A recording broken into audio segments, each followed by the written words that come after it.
Instead of waiting with bated breath for that last 30 seconds, we'll go ahead and get started. So, welcome to our May 25th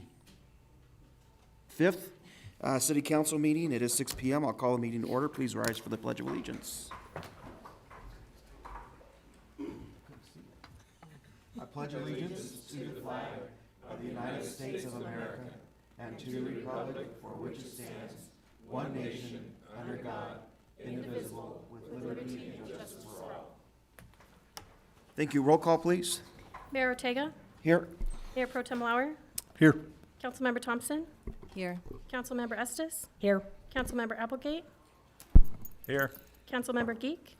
Councilmember Duncan. Here. I have 6 members present. Councilmember Geek notified staff of his absence this evening. Okay, let's go ahead and get moving. We'll move right into item number 5, as we have no presentations or appointments. City Council agenda requests and announcements. I'll start with Ms. Duncan. Good afternoon to everyone. We're getting ready to celebrate Memorial Day. It's a federal holiday observed the last Monday in May, and that commemorates all men and women who have died while serving in the military for the United States of America. What I'm asking is those who are having barbecues, etc., this holiday season, to please take a moment and remember those who have served for our country. I'm also asking that during this holiday season that we drive a little slower. Our kids are out of school. They will be out on the streets this holiday season, all next week and the rest of the summer. I'm getting a lot of complaints from our neighbors and online that we're speeding too fast, so please slow down. Thank you. Good reminder. Thank you. Mr. Applegate. Yeah, I was at Regional Building on Wednesday, and they have had more single housing permits through April than they had all last year. But they're looking at, things are starting to change really fast. They're slowing down because of the price of material. Contractors can't hardly get it going anymore because of the price of wood and material. So it's gonna take a swing. I don't know if the prices will change, but it's gonna slow down, that's all. Right, yeah, I went to go get a club sandwich the other day, and they want to charge me $30 for it. I couldn't figure out why, and they say, well, the toothpicks and the wood prices are going up, so. Ms. Estes, go ahead. I have nothing. Thank you. All right, Mayor Pro Tem. Nothing tonight, thank you. Ms. Thompson. Yeah, I attended the citizens meeting that the county had up at Janitel Junior High last week on the project for Fountain Mesa and Fortman Caballero right there. And they did an excellent presentation, and they broke it out, and they had, I think, 4 sessions? 4 sessions. Just kind of back to back for an hour, from 4 to 5, and then on. And I think they had really good turnout, and the citizens had a lot of really good questions and concerns about the project. I'd just like to remind people, when you see the construction starting, that's a county project. So there is a website, and I know, Todd, you have the information for that people can call with concerns or questions or to look at what they're going to do. But they are looking to get started with that in the fall. And I think they probably had 10 or 12 people at the couple sessions that I stayed to, and everybody pretty much having a lot of similar questions. And I think the main concern from the people in the community is slowing down the traffic, which we all know needs to happen on Fountain Mesa, especially north of that intersection, and then, which is in the county. And then also the pedestrian safety for the kids to cross there going to school. And I know Todd's going to be talking to D3 about that concern. But again, that the roundabout is going to be the county project if that is what they land on. So, but very well-run meeting. So hats off to the county for having so many ways for the citizens to find out about that, and the citizens that turned out and asked the really, really good questions, and it's pretty hard questions. So, and that's good, and because you can tell people are really paying attention to that project and what's going on. So again, county project. Complain to the county, not to Todd, right? Express your concerns. Yeah, it's a silly project. The only thing I have is, want to kind of jump on what Ms. Dietrich said about the kids. I think school's out this week. 2 of us have daughters graduating on Saturday. And so your commute out of town is gonna be a whole lot easier for the next couple months. But just be aware of that, and Saturday morning's gonna be a little hairy around the high school, but should move through pretty okay. So I think that's it on my end as well. So we're gonna go ahead and move into public to be heard. Citizens may address the council on items that are not on the agenda, and we ask that you email your questions or sign up before the meeting. Council may not be able to provide an immediate answer. We'll direct staff to follow up, and out of respect for council and others in attendance, we ask that you limit your comments to 3 minutes or less, and I have Mr. Rick signed a card.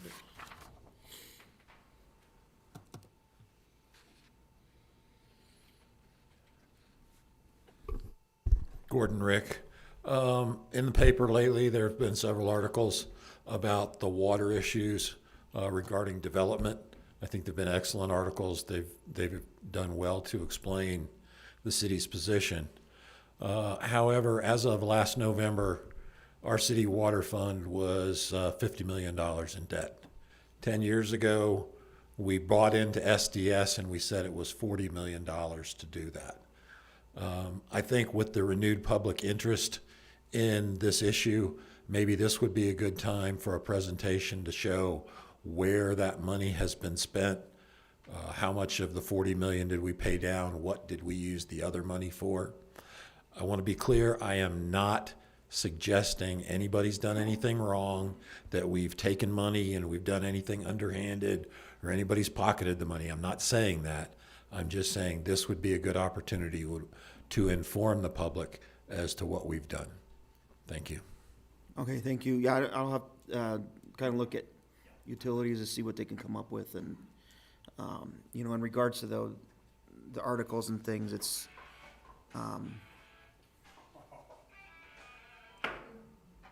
that was supposed to play as you were walking up.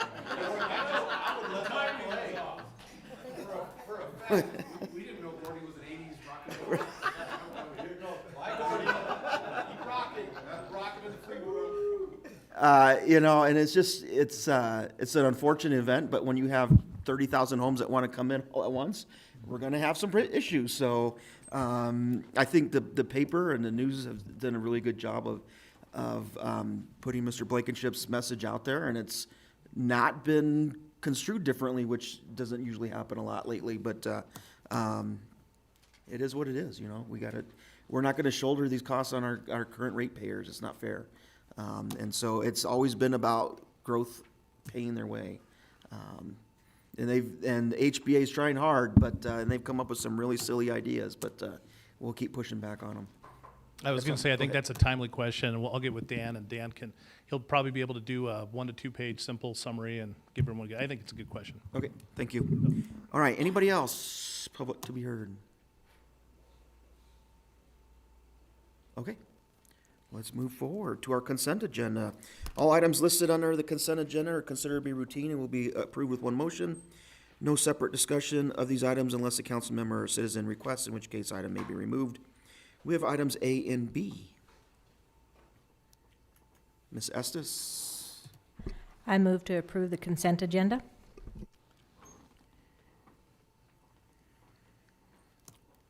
Ms. Duncan? I second. Okay, we have a motion and second for approval of our consent agenda. Please vote. A motion and a second. Did I say that right? You want to reset it? Oh, go ahead. All right. 6 yes, motion carried. All righty. Item 8, old business, 8A, second reading of ordinance number 1763. An ordinance approving a request by SMH Consultants on behalf of Gideon Baptist Church for approval of an overall development plan for property located at 1320 CNS Road, and hereinafter more specifically described in Exhibit A and B. Ms. Serrano. Hi, good evening, Mayor and council members. The updated overall development plan was submitted to you and provided to you prior to the meeting. There have been no changes to the plan or the ordinance since first reading. Do you have any questions for me? Okay, any questions on this item? Okay, seeing none? Thank you. Thank you. Yep, council? Mr. Applegate. Yeah, I move to approve ordinance number 1763 on second reading. All right, and Subject Mayor, condition. oh, sorry.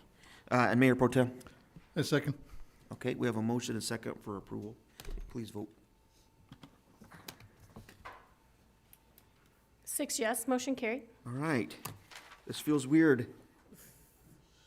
Everything in here. No, I'm just talking about the people and mass, and we have actually votes with buttons tonight. It's awesome. Okay. All right. Item 9, new business. Nothing was taken off of consent agenda, so we'll move into item 9B. Resolution 21-016, a resolution adopting the City of Fountain employee policies and procedures. Ms. Ariano. Good evening, Mayor and Council. There were 2 changes on it, but they were in the copy that I emailed, and I just want to know, are there any questions? All right, any questions on the handbook? There was a lot of information. That's a big book. I don't admire you. All right, any questions on the manual? All right, yeah, it was, I mean, I like the stuff in there, and I think it's pretty well thought out. Thanks to the EAG. And Ms. Thompson, we can talk about the 2 questions you had later. That's fine. I just appreciate the fact that you gave us a little key in the green and the Yeah. yellow, and you made it really easy to just, in the blue, and just kind of made it really easy to skim through and see the changes easily, so, Thank you. thank you. Yeah, that was helpful.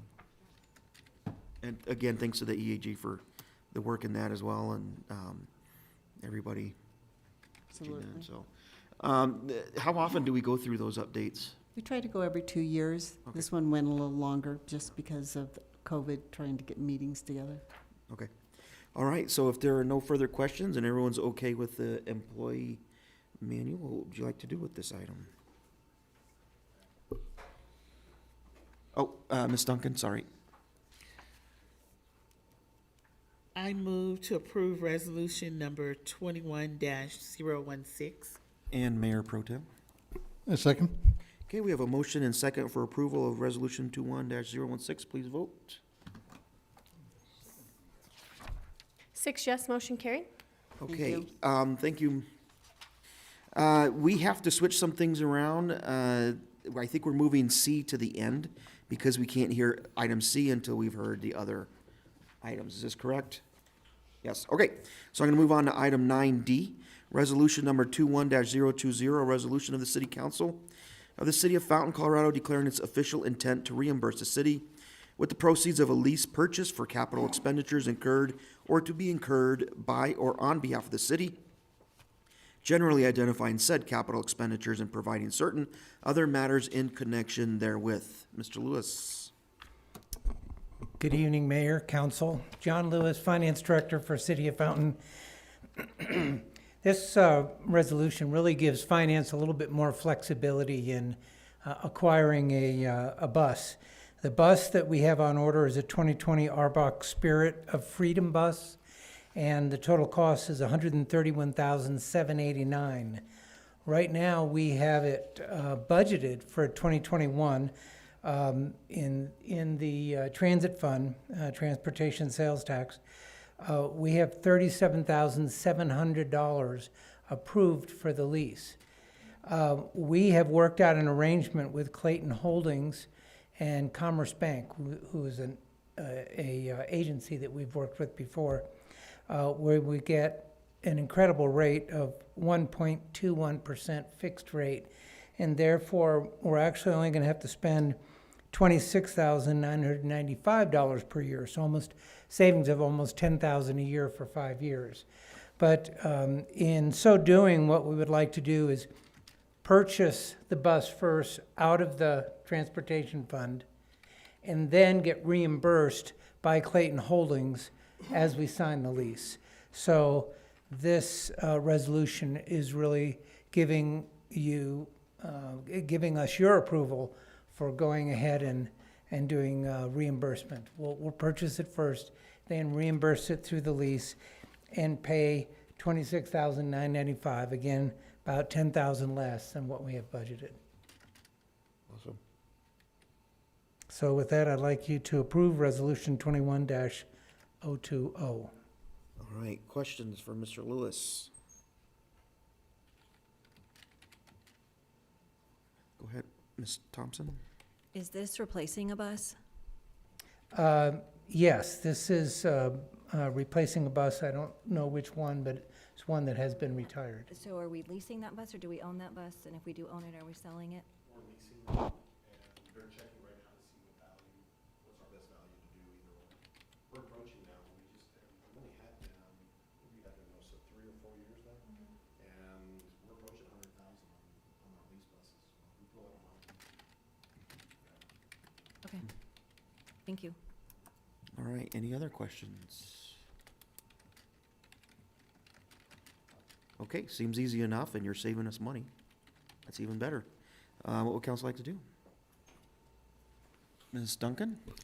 I move to approve resolution number 21-020. All right, and Ms. Estes? Okay, we have a motion and second for approval. Please vote. 6 yes, motion carried. All right. Thank you. Thank you. All right, item 9E, resolution number 21-018, a resolution amending the appropriation of fiscal year FY 2021 budgeted funds, and Mr. Lewis.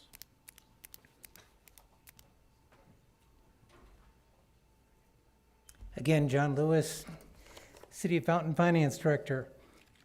This resolution amends our appropriation for all of the budgets for 2021. You adopted a budget on December 9th, 2020, and then amended that on March 16th for certain carry-forward capital items that, is a normal best practice for items that were unspent in the previous year. And also items where we had expenses that we had not anticipated back in the fall and in December, and had some additional revenue. Now we do have some additional revenue and grants in certain areas, which I will discuss, and some additional expenses that are now required. And so we're asking for your approval to spend the money from those grants, some of those revenues, and the expenses. So the detail is here on the screen. For the general fund, we are receiving a CDBG grant for Prado Drive ADA improvements for $87,000. So we want to spend those monies with a company called Concrete Experts to do the work. The $99,000 is for the master transportation plan. And then we have 3 items that we've been asked by the Park Improvements Committee to take it out of the Park Improvements Fund. And those are pump replacement at Metcalf Park, $250,000 for Phase 2 of Metcalf Skate Park, and $300,000 for Fountain Mesa Skate Park. So the total expenditures is $754,000. However, only $99,000 of that is coming out of general fund reserves.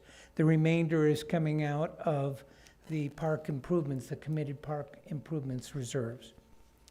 If we could go to the next sheet, please, Yolanda.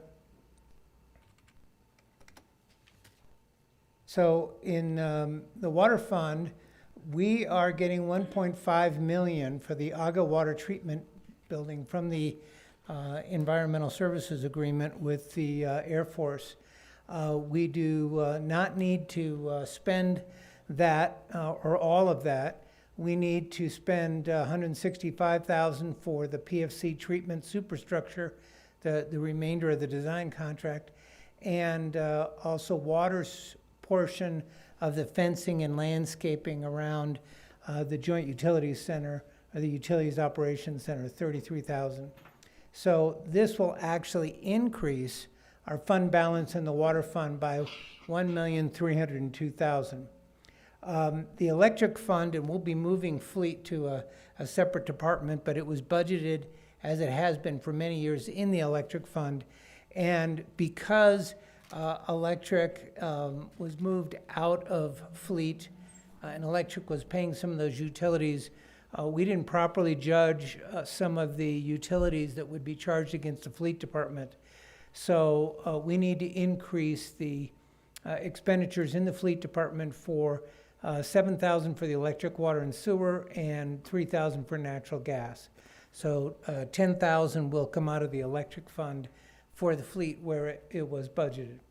Last but not least, we have $425,000 so far budgeted for resurfacing in the street resurfacing fund. The sales tax, both last year and this year as it's coming in, seems to be supporting a much larger figure. So we would like to boost that another $100,000. As you know, Bob McDonald is well concerned about any amount of money that we can get in that fund to make sure that we spend it on street resurfacing and keeping as up to date as possible and street resurfacing as possible. So we'd like to take $100,000 from the reserves. We do have the revenue for it this year, and allow him to do a little bit more street resurfacing. So now there'll be $525,000 of street resurfacing that we can do from that fund this year. We will be getting next year about another $500,000 in sales tax revenue. So it keeps coming in each year, and as it grows, we want to increase the street resurfacing. So with that, I would ask that, I would recommend City Council approve Resolution 21-018 pending any questions. Ms. Thompson? Yeah, can you go back to slide 1, please?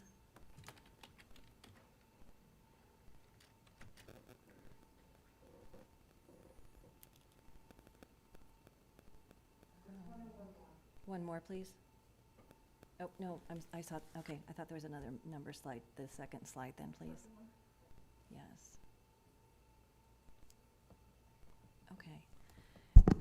I was wondering why we're, money for the Metcalf Skate Park, I thought that was gonna come out of the general revenue fund, not the parks. There is And $207,000. It's a two-phase question. Yeah. And the second part is, where are we in our reserves in general, in dollar-wise and/or percent-wise? Okay. All great questions. The phase 1 of the Metcalf Skate Park, there was $207,000 that did come out of the general fund. This phase 2 in Fountain, the Park Improvements Committee thought it best to pull it out of the Park Improvements Fund because we do have that. And actually, we'll have about another $100,000 left over in reserves in park improvements. As far as the general fund, and I didn't bring those numbers with me, we're real close to getting our audited final figures, but we had about $5.5 million of reserves in the general fund, close to 20% as of the end of 2020. As of the end of 2019. As of the end of 2020, we should have about another $1 million to $1.5 million on top of that. So we will be north of 25% in general fund unrestricted reserves as of the end of 21. So why aren't we using those money out of that fund and not out of the park fund? I understand what you said. I just, to me, it's, we're not going to get a lot of park funds, and if we're not getting a lot of building, is that correct? That fund builds through a fee that the builders pay. Is that correct? That's right. So if building is potentially going to be slowing down for a variety of reasons, that fund is potentially not going to be building up as quickly as it has been in the past, Sure. right? But we are getting, partly because of the sales tax collected online, the sales tax is continuing to grow at a greater rate. Is this making sense to anybody besides me? It's growing at a greater rate than we're going to be getting money in for the parks. So why would we use money out of the parks fund that is restricted for what it can be used for when we have unrestricted funds available right now? Okay. That's just a, I can answer that. okay, good. Generally, as a best practice, you want to use restricted funds for restricted uses, and so that's why. So when you have restricted funds like a parks fund that's specifically for those park capital improvements, you generally want to use those restricted funds first because that's the only kind of thing you want to use, that you can use them on. versus unrestricted funds that you could use for, you could use for parks, right? The council could certainly make choices to use those for parks or public safety or just any number of things that the council may decide to do. So that's typically the way you do it, or the reason that you do that, just because they are restricted and it's for the restricted use. Now, if the council wants to do something different, we can certainly do that too. I'm just kind of trying to look down the road 5 years when building isn't going as fast and we'll have drained the park reserves. But you're saying they can use unrestricted funds for a park project, so, Yeah, certainly. okay. But I just want to make sure they have enough money in there for if they want to do small, $50,000, $75,000. I know that sounds ridiculous, that's small. Oh, no. But it is because of Yeah. the way things cost. And I don't recall, how much did you say they'd have left in that reserve? I'll have about 100,000 100? Okay. after this, and it grows by just about that much each year, Right now. right now. Growth, and the council Yeah. could always choose through the budget process to take some of the general fund unrestricted dollars if they feel like growth is slowing down and they want to restrict some of those and set them aside for future park improvements. They could definitely do that. So we could put it into that fund. Absolutely. Okay, we can, Unrestricted funds, totally fungible. You can move them Right. around however you want to. okay, thank you. No, we don't want to do All that. right, Mr. Applegate? Yeah, I had a question. The 87,000 for concrete, where is that concrete at and what's he doing? Well, Concrete Experts is the contractor that's going to be doing the ADA improvements at Prado Drive, And where? for which we received the grant. Is that what you mean, or? See the line above it where it says AD improvements? Yeah, how many is he doing? This is Richard, this is a continuation of the improvements down in the Carson area. So I want to say this is year 3 of that. So this is, I can't tell you how many exactly that they're going to do in that area, but this is kind of the continuation of the CDBG program down there. Okay, and will they use all of that this year? Yes. Yes. Mhm. Okay. Well, I got out of the business at the wrong time. Oh, I'm telling you, every construction price that we're dealing with will shock you like that. Yeah. I was a concrete contractor. Well, just to give you an idea, Phenomenal. the project that the county was presenting on last week for a roundabout at Fortman and Fountain Mesa, and that's a pretty tight intersection, even when you look at what they're going to take from those 4 houses surrounding there. That's a $2 million roundabout. I want to say when ours was estimated for moving Fountain forward at Jimmy Camp and Ohio, was it 300, 350? Yeah, and that's a $2 million roundabout over there now. We're not buying it though, are we? Are we paying for that or the That's county a is, Tabor, right? that was a vote on the Tabor refund a couple years ago. That's where the funding is Yes, coming yes, from I now. know. All right, other questions? Any from public? All right, I'm seeing no further questions on this item. How would council like to proceed? Ms. Estes? I move to approve Resolution 20-018. And Ms. Duncan? My second. Okay, we have a motion and a second for approval of 21-018. Please vote. 6 yes, motion carried. Thank you, council. All right, thank you. Item, that was E, right? Yes. Okay, good lord. Item 9F, Resolution 21-021, resolution authorizing a contract between American Ramp Company, Inc. and the City of Fountain and approving the design-build agreement. Mr. McCormick? Good evening, Mayor and council members. Gordy McCormick, Recreation Department. This resolution, as y'all know, we've been doing the upgrades, and Metcalf Park, they're starting tomorrow, actually, on the skate park itself. This resolution is authorizing a contract between American Ramp Company and the City of Fountain, approving the build design of that pump track. Pending your questions. No, I was gonna save this for later, but since we're talking about it now, I've had a lot of people asking about it from Colorado Springs. Yes. And so there's my wife's hair lady at their salon.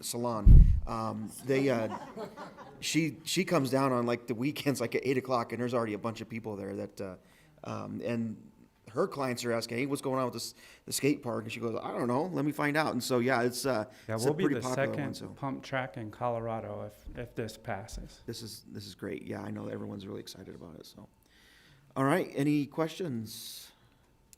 Let's get it moving on this one. Okay, council, Ms. Estes. I move to approve resolution number 21-021. Okay, Ms. Duncan. I second. Okay, Mr. Applegate, do you have a question or no? Nope. Okay, we have a motion second. Please vote. 6 yes, motion carried. Yeah, it was quite the discussion at our youth council. Thank you. All right, thanks. All right, now we are moving back to item 9C. Resolution 21-017, a resolution to approve and award the construction contract for the Fountain PFC Treatment Facility Superstructure project to Copestone General Contractors of Colorado Springs, Colorado. Mr. Murphy's here to present.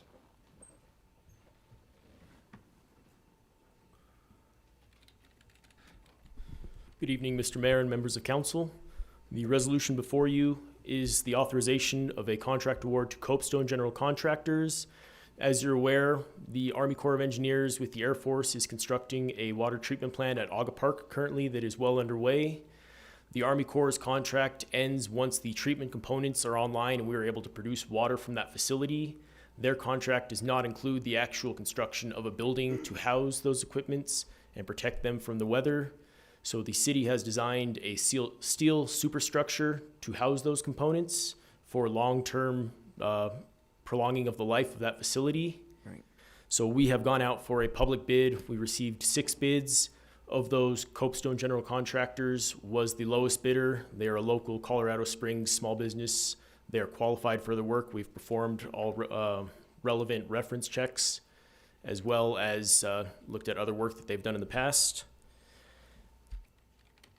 So prior to executing this contract, we have done some negotiations with Copestone to value engineer this building to try and reduce the cost on the city.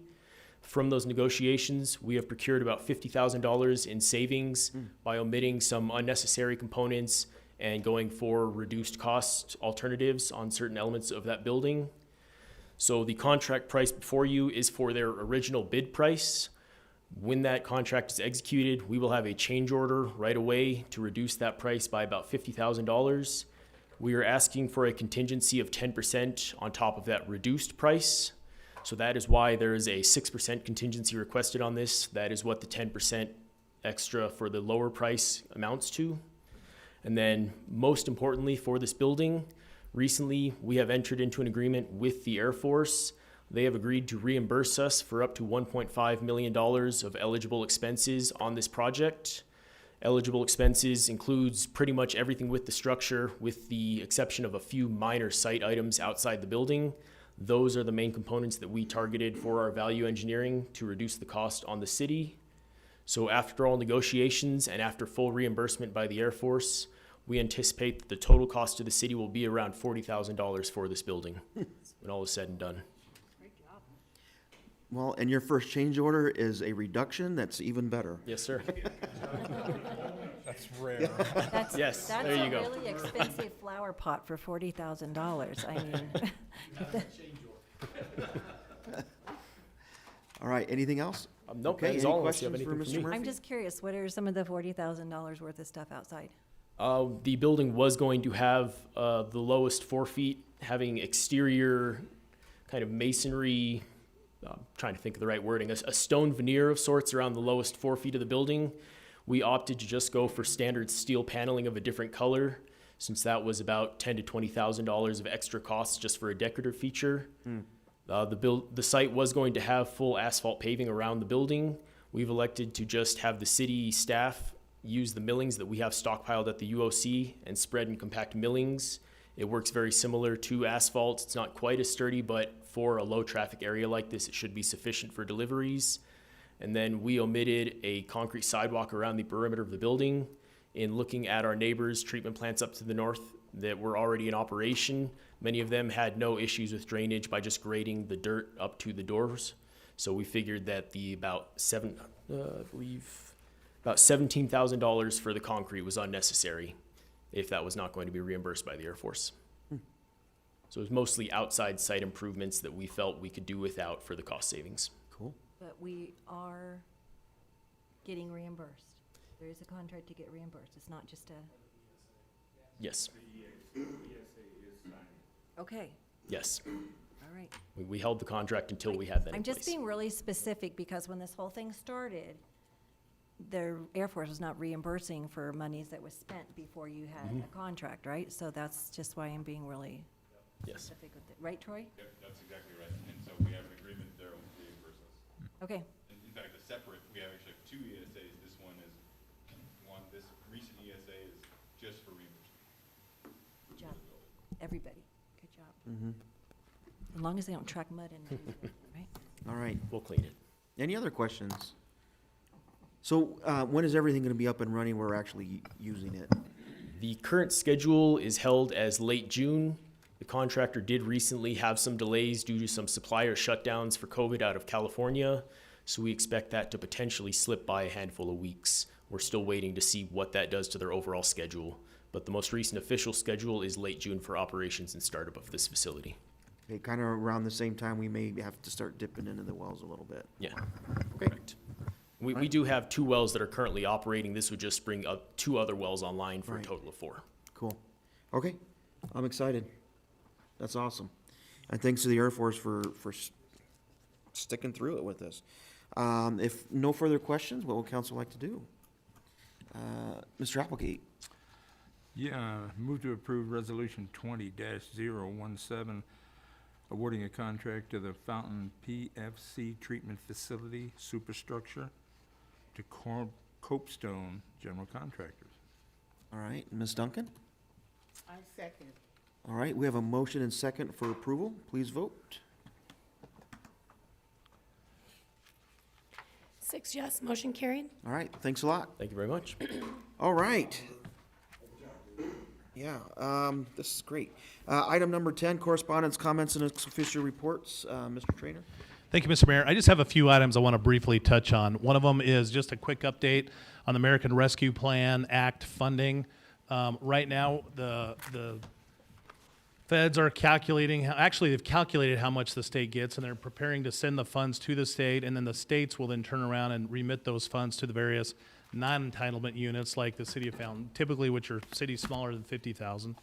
Once the state receive those funds, they've got 30 days to make sure that they can get those funds out to the cities and the tribal units that are non-entitlement units. So we are actually preparing, we're going through all of our different COVID-related costs, excuse me, creating a list, and we'll be bringing that to the city council at our next council work session, well, council meeting / work session when we talk about the budget. So we'll be able to go, be able to talk about hopefully the amount of money we'll get in 2 tranches and 2 amounts over 2 years, and what some recommendations are, and then just hear the council's thoughts and feedback on that. So I wanted to give that quick update. Another one, a lot of folks in our community use our app, the My Fountain app. It's actually Go Request, but My Fountain is how we brand it.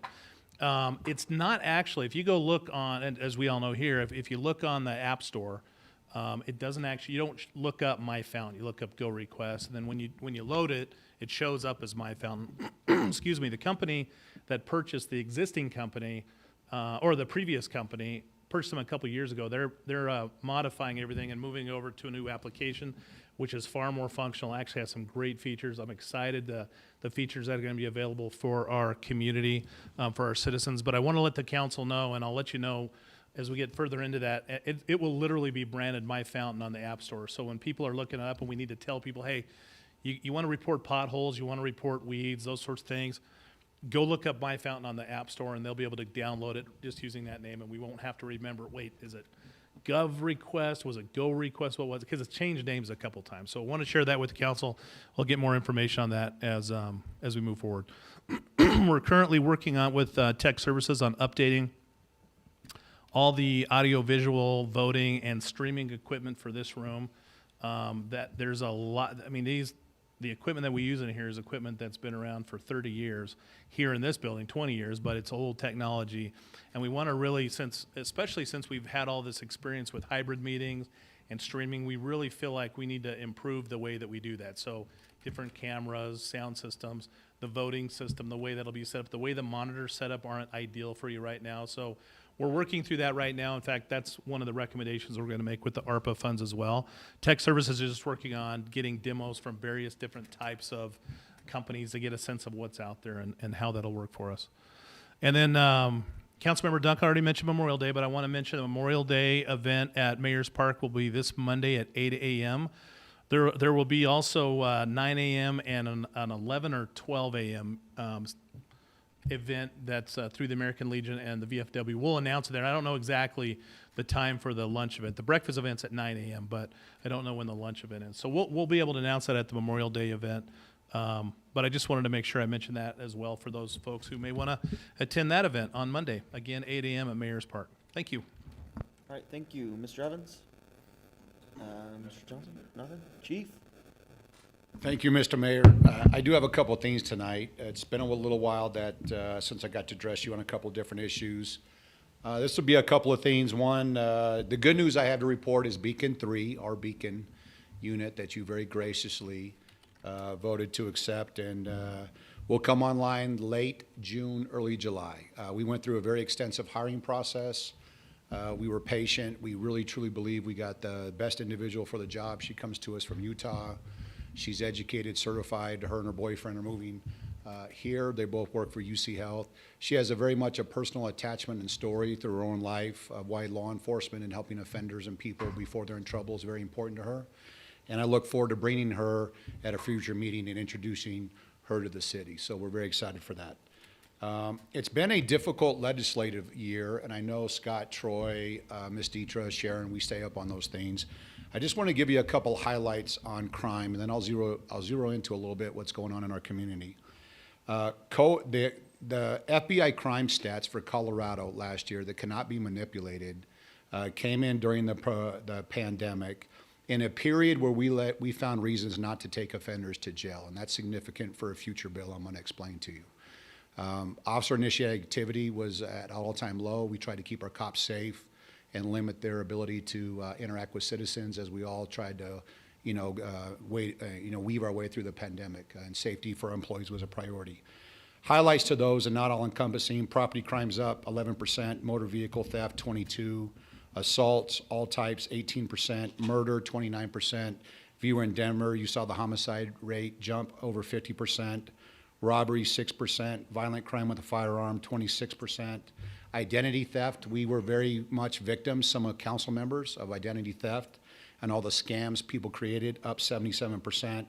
And assaults on police officers in Grand Junction were up 395%, which kind of goes into some national narrative in some places where law enforcement is not respected, and they saw that on the Western Slope. The legislative season has been difficult for two reasons. Last week we testified through CACP till about 11 o'clock at night on House Bill 273, which was a reflag of 62, which was the jail management population. Mr. Mayor and the council signed a letter, and we sent that to the legislator. We were able to kill that bill, but the sponsor quickly crafted another bill, and that bill passed in committee on party lines 3-2. So the impact I'm going to highlight to you, and I believe this bill will get passed in some form, is going to mean we can no longer take people to jail for the following types. And I won't read them all. I shared some of these with Scott when we sat down. But they are significant, and it's going to make our citizens less safe and the job for police officers much more difficult. Concealing a death, aggravated motor vehicle theft, attempting to escape, fourth-degree arson, second-degree arson, so the fire department's going to be busy. Cruelty to animals, disobeying public safety orders, disrupting a lawful assembly, engaging in a riot is going to become non-punishable and okay. Obstructing highway or passageways as we shut down, our I-25 was shut down last year. There will be very little recourse. Obstructing a peace officer or firefighter on scene. Persons required to report child abuse or neglect, no punishment if you don't do that. False imprisonment, and keeping a place of prostitution is going to be generally okay. So That's what's going to weave into our community over the next year in some form.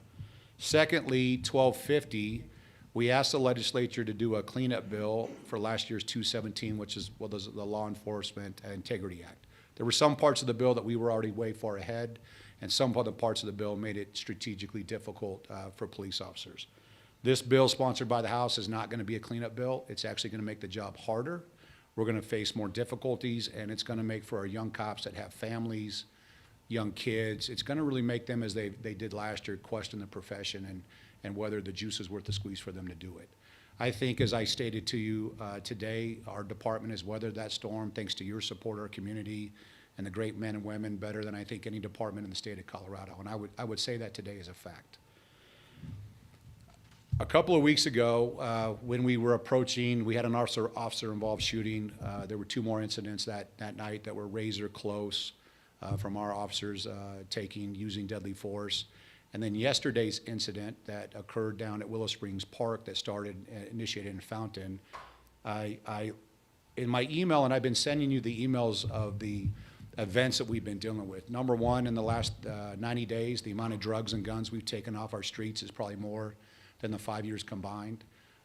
The amount and the frequency has been excessive, and these aren't small busts. Some of them have been pounds and pictures and distribution, and they're all tied to guns. We're going after them very aggressively right now because the cops feel that they're supported to do so. So we're trying to beat it down. This week, I just want to highlight a couple of things. What I left off in the email I sent you a couple weeks ago was there might be a point in time that this summer we might need to address law enforcement resources that we have. And my fear is we're dangerously close. Since Sunday, and this does not include the normal 150 calls for service that we routinely respond to, since Sunday, and this is Sunday to today, these are the extra calls for service. Carjacking at gunpoint, felony menacing with a gun at a liquor store, road rage incident on I-25, suicide completed, two motor vehicle thefts, in a fight with 3 juveniles, another stolen car. While we were at that stolen car, we had the reports of shots fired. That was a suspect that led to Willow Springs Park last night that would eventually shot one time by an EPSO deputy when they took the scene over for us. So my point, and I don't have a crystal ball, is predicting what we're going to face this summer. Some of our manning challenges, we've done yeoman's work with the dollars we have here. Scott and Todd and the council, 6 years ago, the Academy Highlands brought 6 additional police officers into our patrol division. And probably one of the better moves and most significant last move we made to address some of the police staffing. We've chipped away at it over the years. We got the mental health person. But today, where we used to be at 3 our minimum staffing, today we have 4. Today, currently, we have 2 traffic officers in training. They're getting certified to provide great traffic support. 1 on baby leave, which is natural. We're gonna have babies, as I did. 1 out with COVID, 1 in training, and we have a new SRO that's out of the patrol division getting trained up the last month of school because she'll serve in the SROs yesterday. That result means that 3 out of 6 of our patrol teams that guard the city are down to 3 people. So when you have that magnitude of dangerous calls that are very paperwork and resource intensive, it's creating some concerns, certainly for me, as a public safety director and chief of police, for the safety of our officers. We've done a great job of supporting them in many ways possible. What I wanted to do in lead up is tell you that tonight and tell you honestly. Number one, I pledge to you I'm gonna do everything internally to fix it myself. Starting next week, my admin lieutenants are gonna start putting their patrol uniforms back on, and they're going back to work just to provide the cops on patrol an extra body. I think they'll do it willingly. I think they wanna help, but that time has come. My next step is to look at the 2 special teams we have serving our city. Both Todd and I, under our tenure, had a special team. Ours is now ran by Lieutenant Racine, who worked for Todd back in those days. It's our totally most proactive, high enforcement, high investigative team we have in our city. That is the 4 individuals that put pressure on the criminals every day to keep them out of our community and make sure we bring them to justice. There will be a cost if we have to break that team down. The next team I have to look at is a traffic team. We've built it up over the years to 4 now, but if we get to the crisis point in the patrol division, one option I have to look at is taking the traffic unit and rolling it back into the patrol. Then we're going to see traffic safety. We just lived through that tragic event up on the Mesa with the 2 kids. So there'll be a cost associated with doing that. I want to work with Scott. Next week, I'm having my crime analyst look at some stats, put some numbers together for you. I want to work with Scott on the budget. There's some money coming in at the end of the year that James has done through Medicaid billing. There's some cost savings in my budget that will probably be about $100,000 this year. So when we get to the budget discussion here soon, I just want to provide you with some options and ask for your support to look at staffing. Really, mainly right now is on our swing shift. They come in at 4 o'clock, and then there could be 3 or 4 of them until 8 o'clock till the midnight shift gets here. And right now, that's becoming tough. It's becoming problematic. You know, one of the things we're committed to is mentally balanced police officers. So if we push them too far and don't have the resources, my fear is we'll have an incident occur that will be tragic, and there'll be a cost associated with that that's not measurable. So I just want to be transparent. I know some of that wasn't good news. None of us could have sat here a year ago and forecasted where our country will be, where law enforcement would be, or the mental health challenges as we're coming out of COVID. Many of it's in law enforcement, and we're talking about all the time, we haven't seen anything like this in our careers. So it could be in for a difficult summer. The good news, if we plussed it up for a short time and then we had attrition, we could roll those positions back into the city budget. There's options. We have some flexibility. So we just got to take a careful look at that. I'll work with Scott in finance and hopefully provide you with a list of solid recommendations and options. So thank you, and I wish that was better news. That's just what's on my mind. It's keeping me awake right now. I have some concern, and I just wanted to be transparent with everybody here tonight. And I'd take any questions very briefly. I'm sorry to ramble on a bit. I just want to make sure those bills that you were referring to Yes, ma'am. are being run by Senator Pete Lee. One of them is, and then the other senator's out of Denver. She hasn't been very friendly to law enforcement. And Senator Lee's the other one. Yeah, the second bill you were talking about, the one that you defeated it, and then he came back and Yes. wrote another one, is Senator Pete Lee out of Colorado Springs. That's correct. So it's very easy to contact his office and the other people who are voting for these bills. Yes, ma'am. Okay, so if you're not happy with what he just described to you, what you're hearing that is potentially going to happen to our community, I suggest you start contacting every single solitary state representative, no matter what party they are in, and senator, because that's the only way to stop this.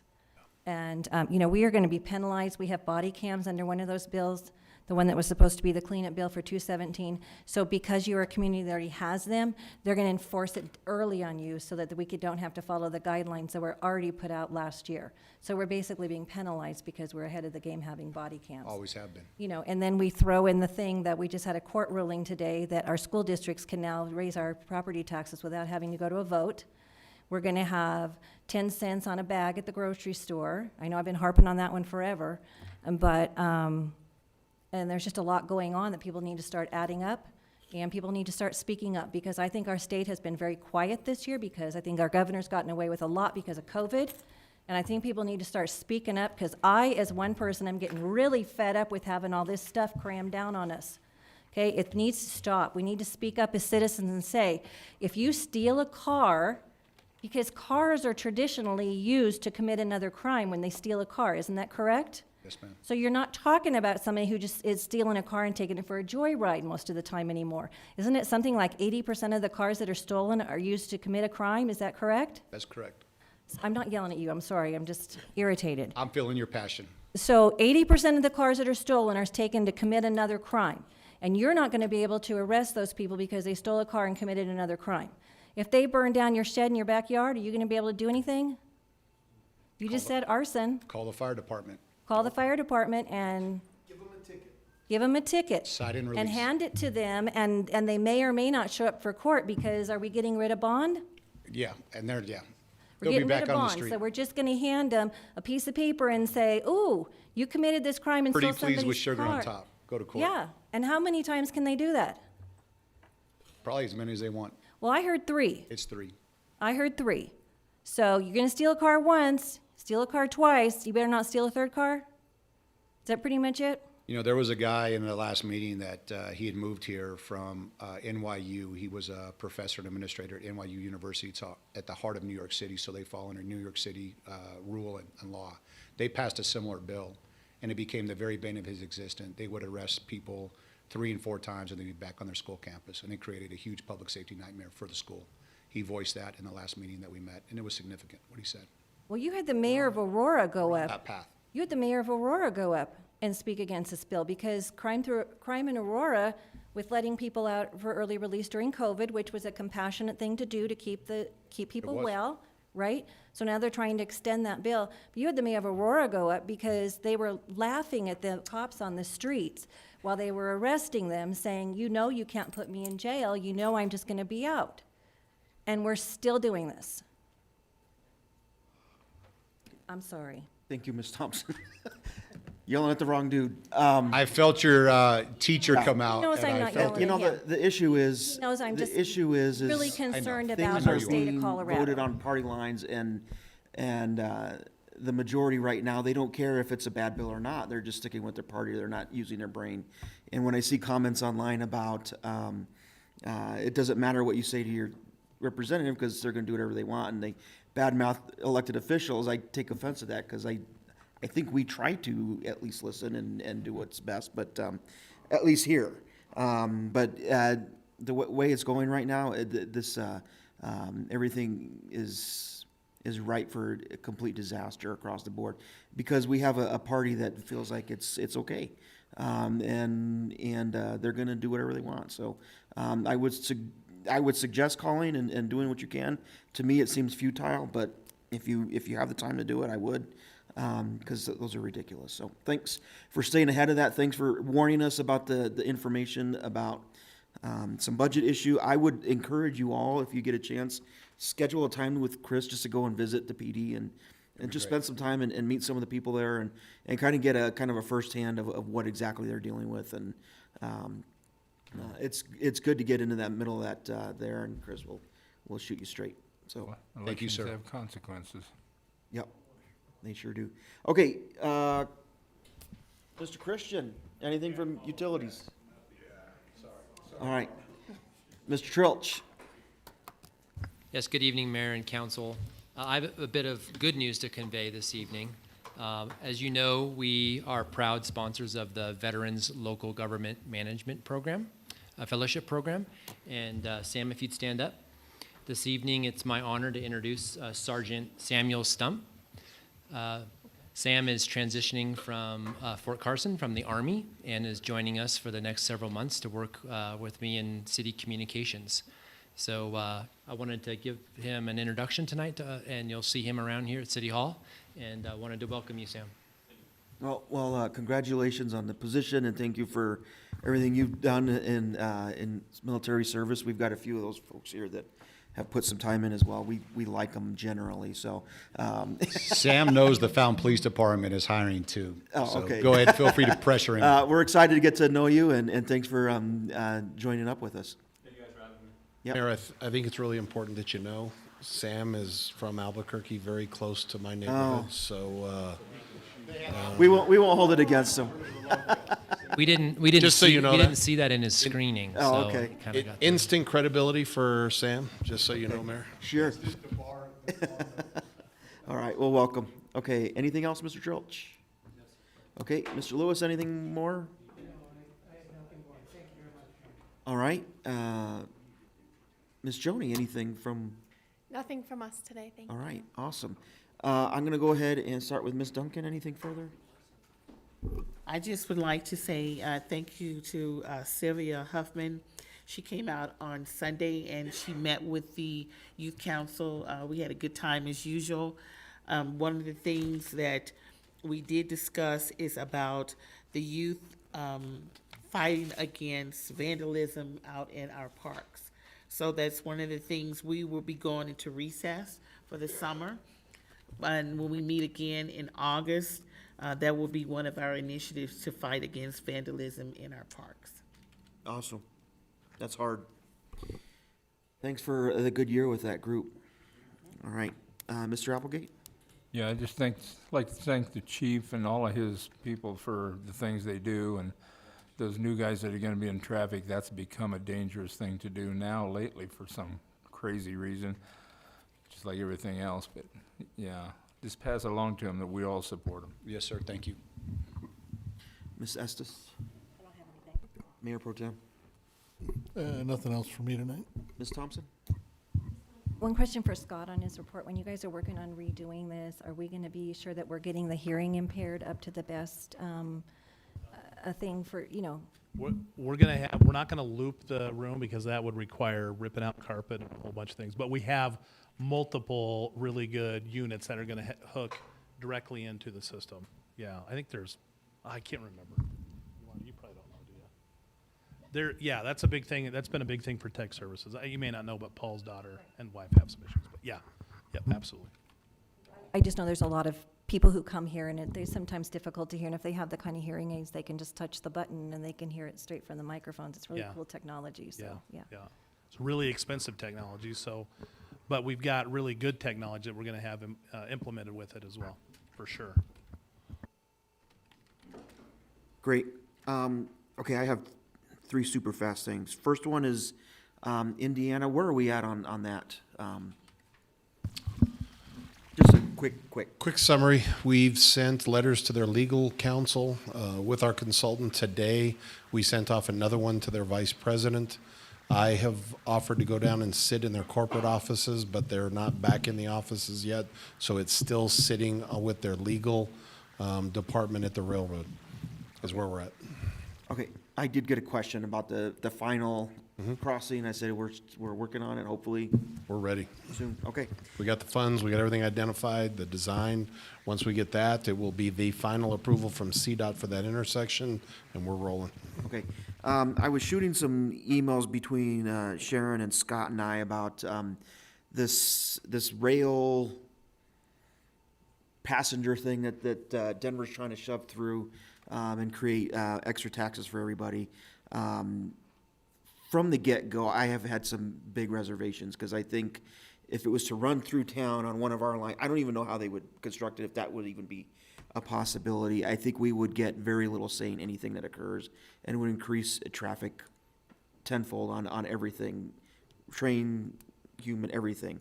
I think it would be a misuse of funds to try to fund something that I don't think we really need in this state. I think there's too much that needs to be fixed in our current road system and everything else that they probably need to focus on that first before they do these pie in the sky dreams of, this passenger rail service that I think that stuff is good. However, it's just not the right time, and then to shoulder that onto the taxpayers, I think is wrong. I think it needs to be funded privately, and they need to figure it out if that's the way they want to do it, and then get to a point where, okay, then we need to pitch in. But to right away just to shoulder on us, I've had some really hard, just thinking about it personally, and then all of a sudden I see, well, the county commissioners in our county basically said we're not for it, and I think PPACG also kind of is taking that stance. Yes. And so I'm considering, I don't know who I would even write anything to or do anything, but coming out, at least on my end, and if you want to join in with me, that's fine, verbally, as to just saying I'm against it. I just think it's not the right time. It's not the right way to do this. So just to kind of give you guys an idea, I don't know how that's going to play out as far as us getting it out there, but Todd, go ahead. One of the biggest concerns I've got along those lines is as we monitor what they're doing, one of their criteria is how fast that train would have to move between Pueblo and Denver to be effective for people to move it through. When you look at that, it's very, very unlikely or doubtful that we would get a stop. There's no way you could stop multiple times in the Springs and meet their times. So even with that carrot out there, I don't think we would ever get a stop along that, so it would be effective for Fountain. And I go back to my earlier comments, even though we would come out against it, or I would, I don't know about you guys, but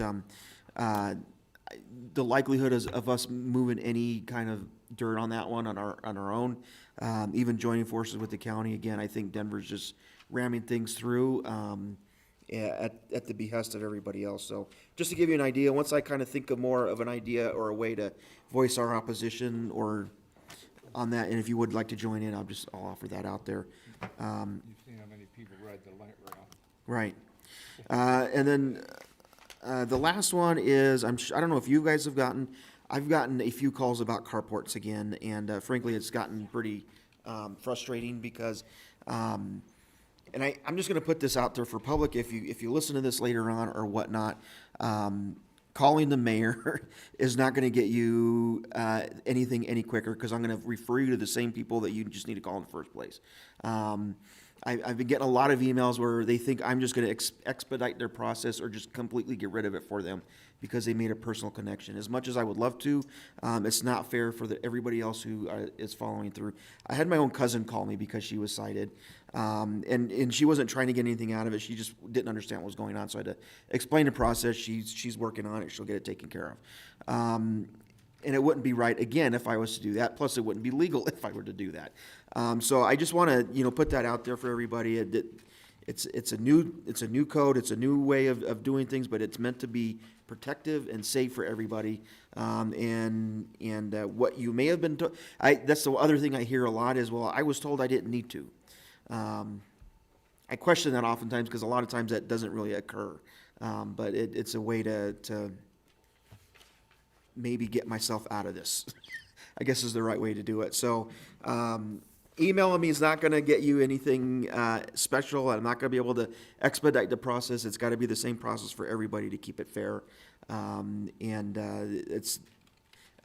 would not be doing you a service if I was to do that. So, I would encourage you to contact planning to get the down low, and that's exactly what I would send you to. I would hope that the rest of my council members would do the same, and we just got to be careful of those types of things because anytime we pass a new ordinance, pass a new code, pass something, someone's not going to be happy with it, and we've got to stick to our guns on those, and even though it hurts at times. So just realize that I've gotten a few of them all of a sudden again. Apparently there was a miss in some of the carports, so now they're trying to catch up, which I think needs to be fixed. But that's all I have on those items. We have no executive session tonight. Our next meeting will be June 8th. We are adjourned.